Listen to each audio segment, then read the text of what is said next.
سبيل الدموع سبيل مريح تنهدى يا صاحي كي تستريح وبث الدعاء الخفي الصريح.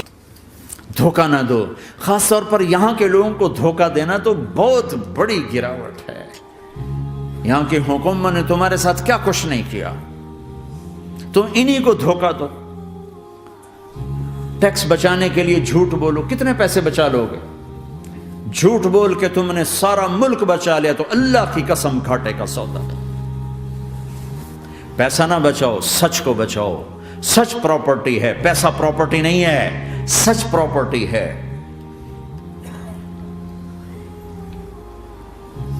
ہمارے ملکوں میں تو لوگ ٹیکس نہیں دیتے کہ حکومتیں کچھ لگاتی ہیں کچھ کھا جاتی ہیں. یہاں تو سارا تم پہ لگاتے ہیں. کیوں جھوٹ بولتے ہو؟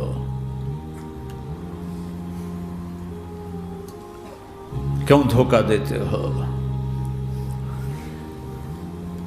احسان دانش کی کتاب زندگی میں ایک واقعہ میں نے پڑھا کہ جب انگریز کی حکومت تھی ہندوستان پہ تو ایک دلی میں ایک گرو تھا جو جیب کترا تھا, اس کے آگے چیلے تھے جو جیب کاٹ کے کمائی دیتے تھے. تو ایک دن ایک اس کا چیلا یعنی ایک لڑکا 2 روپے لے کر آیا. تو اس کے ٹیچر نے اس کو ڈانٹا کہ اتنے تھوڑے پیسے آج لائے ہو, صرف 2 روپے. تو اس نے کہا استاد جی آج بڑا موٹا مال پکڑا تھا, آج ایک انگریز کی جیب کاٹی تھی, بڑے پیسے تھے. لیکن جب میں 4 قدم چلا تو مجھے خیال آیا کہ اگر قیامت کے دن عیسیٰ علیہ السلام نے میرے نبی کو تانا دے دیا, گلہ دے دیا کہ آپ کے امتی نے میرے امتی کی جیب کاٹی تھی, تو پھر میں اپنے نبی کو کیا جواب دوں؟ اور میرا نبی میری وجہ سے شرمندہ ہو کہ بس اس شرم میں جا کر میں نے اس کو واپس دے دیے اور یہ اپنے کے 2 روپے کھسکا کے لایا. تو وہ گرو نے اس کو 10 روپے انعام دیا کہ بیٹا یہ تیرا آج کا انعام ہے کہ تو نے خوب کیا. تو تمہارا ان لوگوں سے واسطہ ہے. عیسیٰ علیہ السلام تانا دے بیٹھے تو کدھر جاؤ گے؟ جھوٹ نہ بولو چاہے سب کچھ دینا پڑ جائے. جھوٹ بول کے پیسہ نہ بچاؤ, دھوکہ دے کے کاغذات نہ بناؤ. یہاں کی لڑکیوں سے اس لیے شادی کرنا کہ میرے کاغذات بن جائیں. اللہ کے واسطے ایسی ذلت کے کام نہ کرو. میرے نبی نے فرمایا جس نے دھوکہ دیا میری امت سے نکل گیا.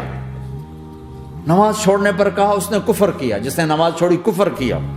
اور جس نے دھوکہ دیا میری امت سے نکل گیا. من غش فلیس منا. جھوٹ نہ بولو, دھوکہ نہ دو.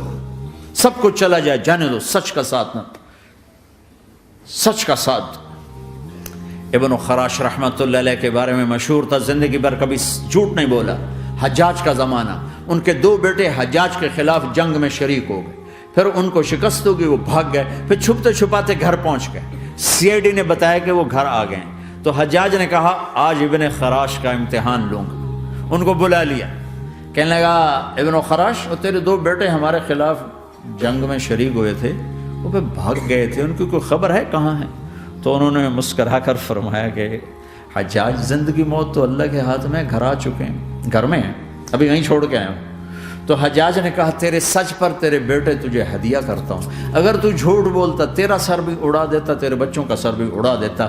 تیرے سچ پہ تجھے تیرے بیٹے تحفہ دیتا. مسلمان جھوٹ نہیں بولتا. چند پاؤنڈ کی خاطر تم کاغذات میں ہیرا پھیری کرو. ڈرو اس دن سے جس دن اللہ کے سامنے کھڑا ہونا ہے. یہاں کے پیپر بنانے کے لیے یہاں کی لڑکیوں کو دھوکہ دو. ڈرو اس دن سے جس دن اللہ کے سامنے کھڑے ہونا ہوگا. عیسیٰ علیہ السلام کا تانا اگر گلا آ گیا نبی کو تو کدھر جاؤ گے؟ سچ کے ساتھی بنو, سچ کے ساتھی بنو, سچ کے ساتھی بنو.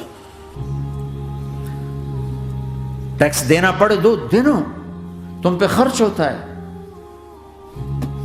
ایک طرف 4 پیسے ہیں, ایک طرف سچ ہے.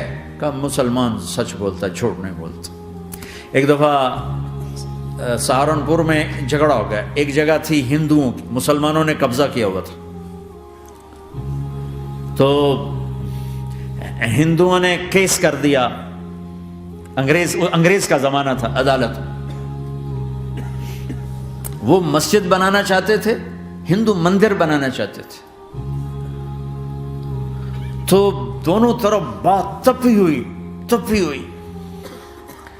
تو آخر وہ جج نے کہا بھائی کوئی ایسا آدمی ہے, ہندوؤں سے کہا, جو گواہی دے دے تو اس کی گواہی تم قبول کر لو گے؟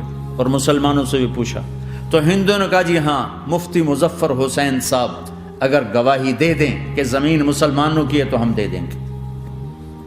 تو مسلمان بڑے خوش ہو گئے, مفتی مظفر تو آخر مسلمان ہے تو ہمارے حق میں گواہی دے گا. تھا ان کا قبضہ ناجائز.